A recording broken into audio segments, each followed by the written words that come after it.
আসসালামু আলাইকুম বন্ধুরা। খুলনা থেকে নয়ন মণ্ডল ফোনটি পাঠিয়েছেন।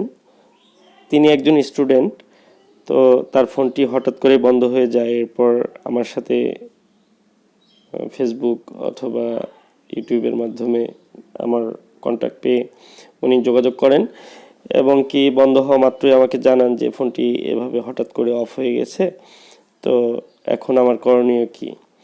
পরে আমি ওনাকে ট্রিটমেন্টটি বলি যে সিপিইউটি রিভলভ করার মাধ্যমে আপনার ফোনটি পুনরায় আবার আগের মতো পারফরমেন্স পাবেন এবং কি ফোনটি রান হবে ইনশাল্লাহ। তো উনি কিছুদিন অপেক্ষা করেন, এরপর ফোনটি আমার কাছে আজকেই পাঠিয়েছে, আজকেই হাতে পেয়েছি। তো ফোনটিতে এবার কাজ করব। যদিও ফোনটিতে কোনো প্রকার কাজ করা হয়নি, কিন্তু উনি শুধুমাত্র ব্যাটারিটি লাগিয়ে চেক করেছিল বা ব্যাটারিটি খুলে চেক করেছিল। তো আমি রিডিং দেখে নিচ্ছি।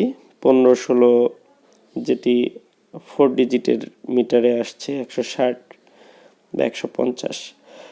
তো আসলে আমরা যখন কাজ করি, আমরা যদি একটি ফ্রেশ একটি সেট পাই, তো সেই সেটটিতে কাজ করে একটু আলাদা ধরনের স্বাচ্ছন্দ্য বোধ করি এবং ফোনটি যেন পরিপূর্ণ আগের মতো পারফরমেন্স পায় সেদিকে লক্ষ্য রেখে এবং ফোনটিকে অনেক সুন্দরভাবে কাজটি করার চেষ্টা করি যেন কোনো ধরনের সাইড এফেক্ট না হয়। যেমন ক্যামেরাগুলো প্রথমেই খুবই যত্ন সহকারে প্রত্যেকটি সেটের আমি আলাদা করে নিই যেন কোনো ডাস্ট ক্যামেরার মধ্যে লেন্সের মধ্যে না যায়।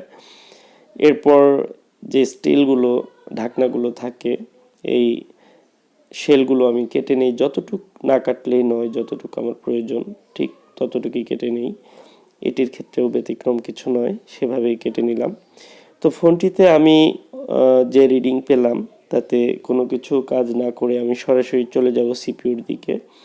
যদিও এ ধরনের কাজে অনেক সময় আমরা শুধু র্যাম রিভলভ করলেও সেটটি কমপ্লিট হয়ে যায়, তো আমি সেটি করব না। যেহেতু আমি অ্যাভেলেবল কাজগুলো করি, সেজন্য আমি এটি সিপিইউ সহই রিভলভ করে নেব। অত্যন্ত সেফটি নিয়ে আমি কাজগুলো করে থাকি, যে কারণে নিজের প্রতি আমার কনফিডেন্স থাকে।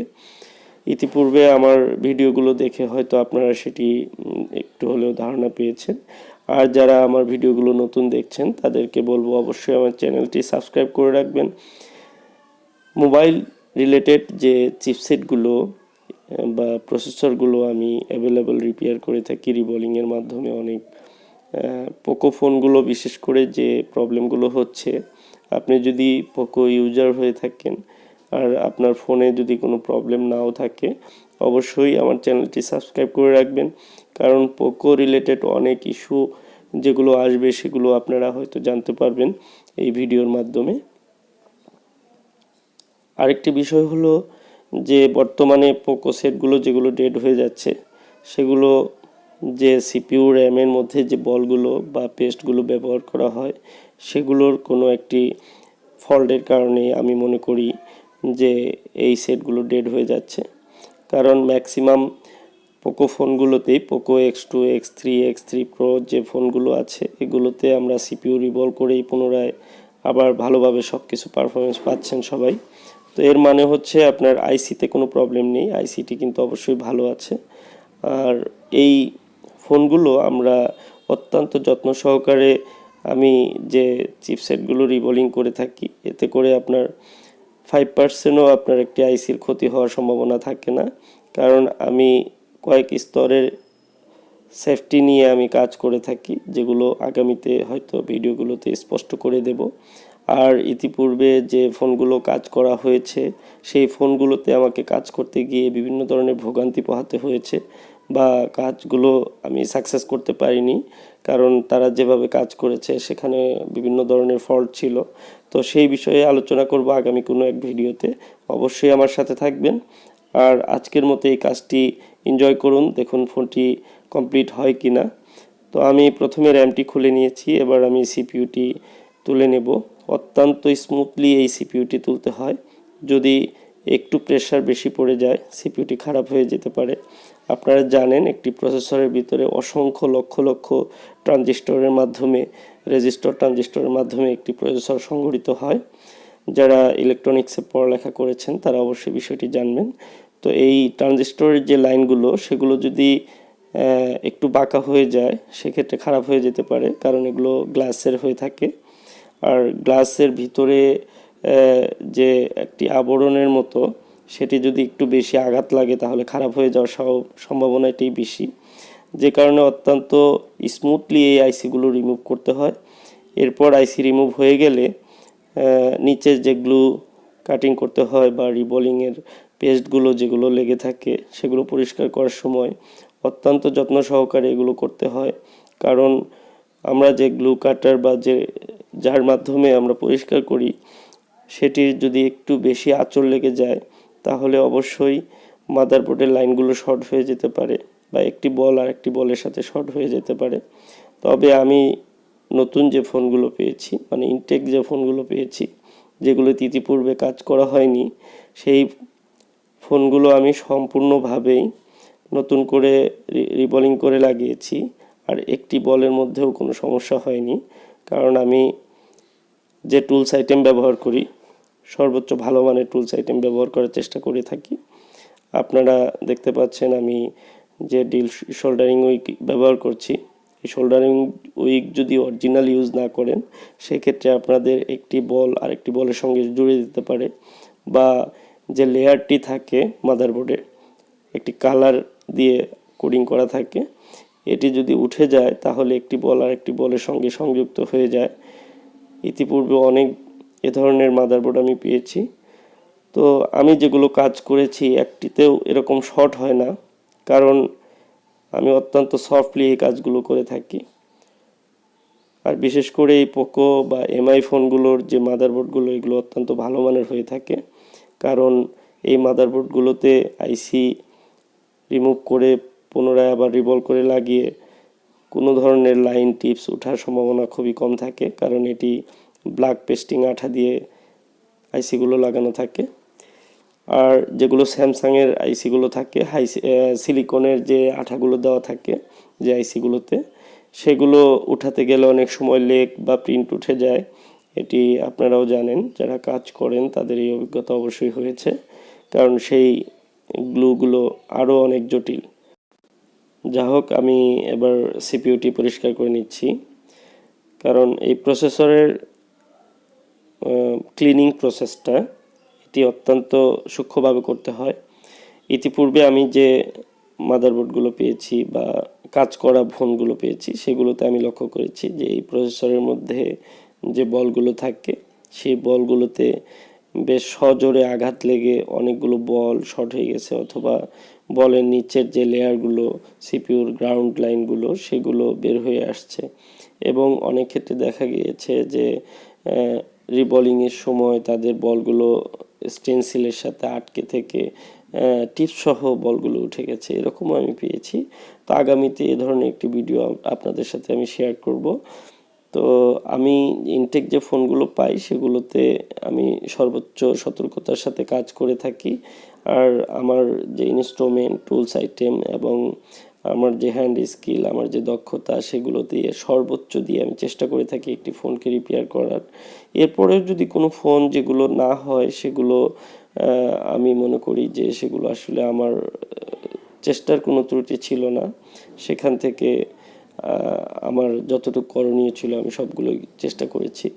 আর সবগুলো কাজ যে হবে সেরকম কিছু না, অসংখ্য কাজ আমি করে থাকি, অসংখ্য কাজ সারাদিনে করতে হয়, প্রচুর চাপ থাকে কাজের।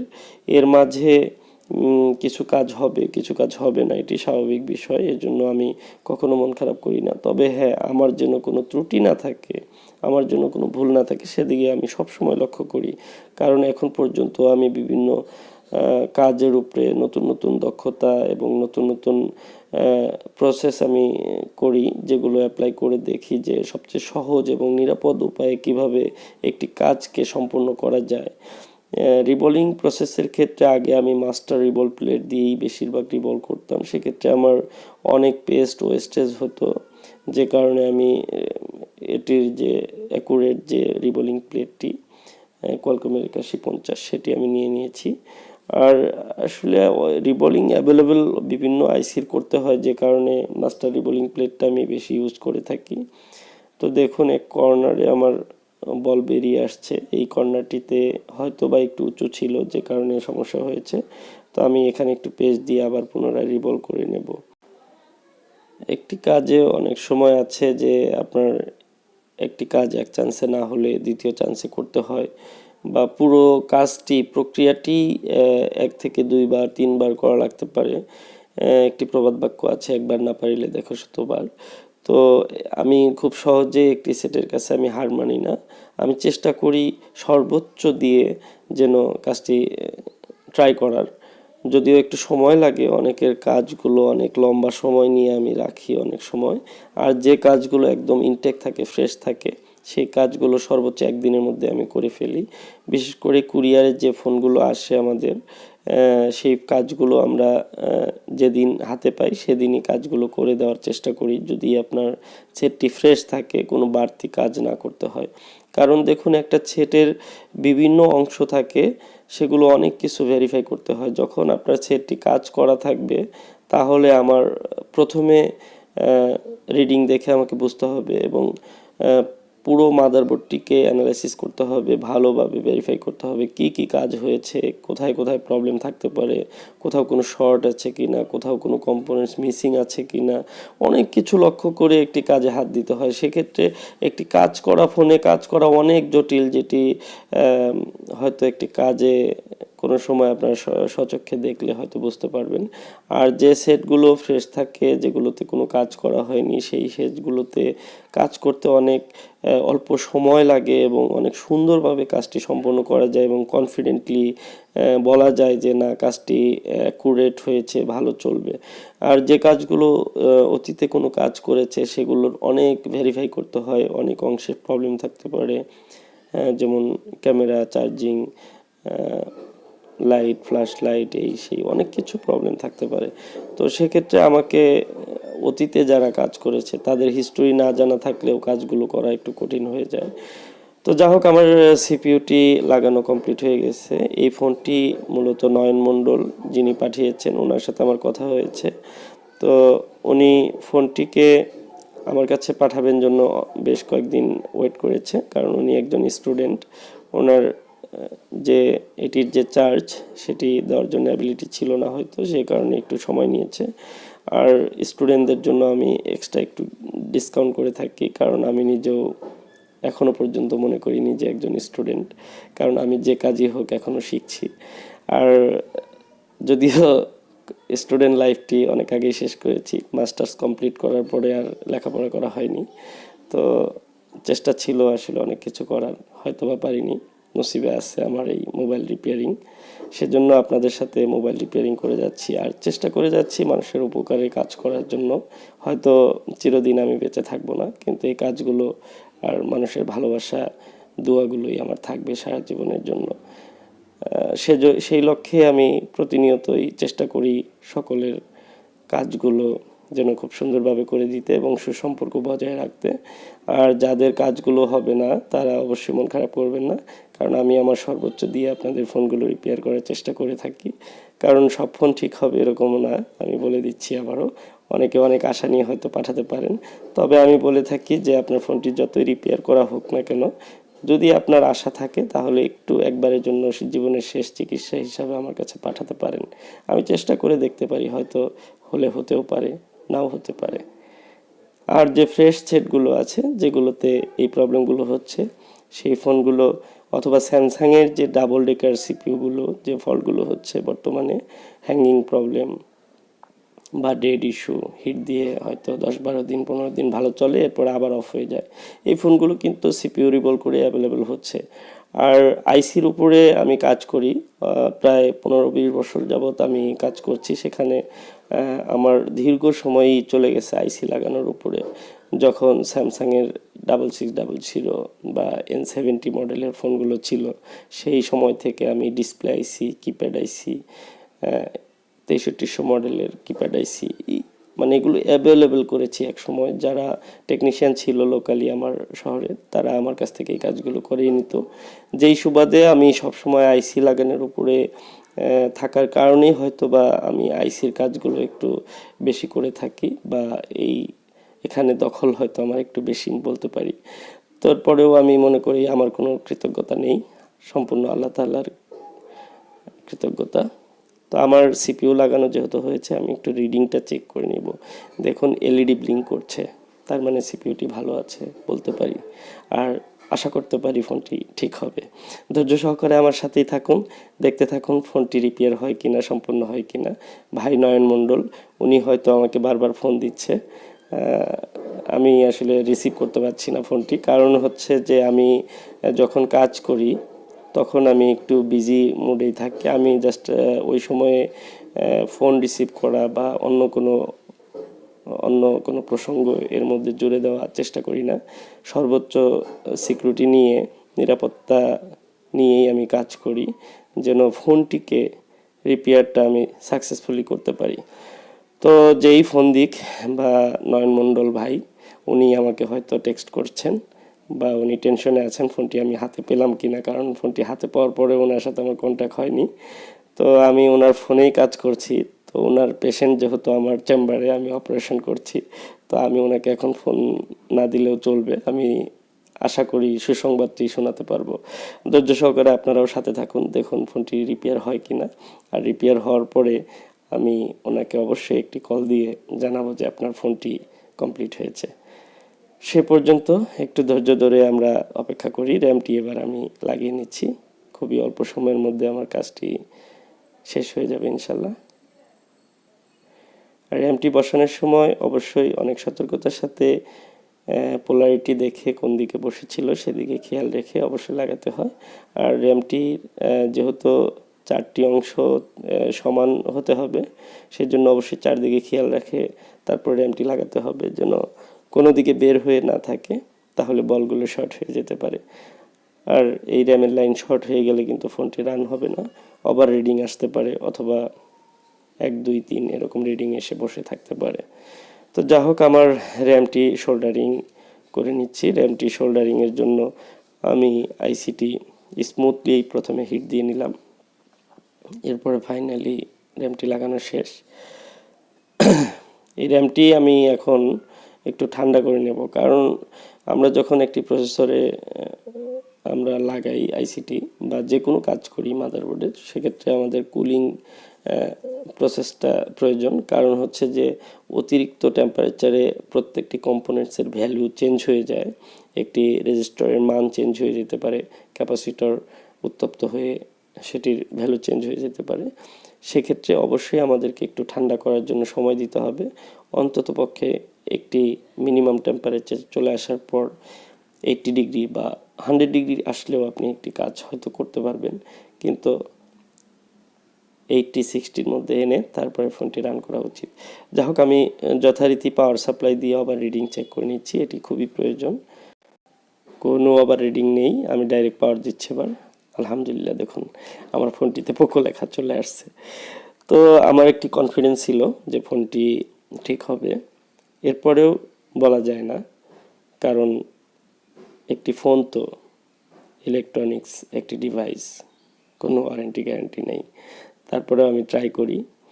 তো সুন্দরভাবেই ফোনটি রান হয়েছে, সব কিছু ঠিকঠাক মতোই হয়েছে, কোনো প্রকার প্রবলেম হবে না ইনশাল্লাহ। তো ফোনটি এবার যেহেতু পুরোপুরি রান হয়েছে, এবার আমার নিউজটি ওনাকে জানাতে হবে, ভাই নয়ন মণ্ডল। তো যা হোক, অনেক সুন্দর একটি কাজ ছিল, অনেক বেশি কথা বলে ফেলেছি আজকে, যার কারণ দীর্ঘদিন গলার সমস্যার কারণে আমি কথা বলতে পারিনি, তো যে কারণে হয়তো আজকে একটু বেশি কথা বলে ফেললাম। আগামী নেক্সট একটি ভিডিও থাকছে, অত্যন্ত গুরুত্বপূর্ণ একটি ভিডিও, যেটি আমি করব। চট্টগ্রাম থেকে আমার এক ভাই পাঠিয়েছিল ফোনটি দীর্ঘদিন আগে। ফোনটি অনেক জায়গায় ঘোরার পরে আমার কাছে এসেছে, ফোনটির খুব বাজে অবস্থা ছিল। ফোনটিকে আমি রিপেয়ার করেছি, ফোনটি সাকসেসফুল হয়েছে। আমি ভিডিওটি আপলোড করব, অবশ্যই আশা করি দেখবেন, পুরো ভিডিওটি অনেক এনজয় করবেন। তো আজকের মতো আর কথা বাড়াবো না, এবার নয়ন মণ্ডলকে ফোন দিচ্ছি, ওনাকে গুড নিউজটি জানিয়ে দিলাম, পাসওয়ার্ডটি নিয়ে নিলাম। তো যা হোক, নেক্সট কোনো ভিডিওতে কথা হচ্ছে। আজকের মতো এ পর্যন্তই। আসসালামু আলাইকুম রহমতুল্লাহি ওয়া বারাকাতুহু।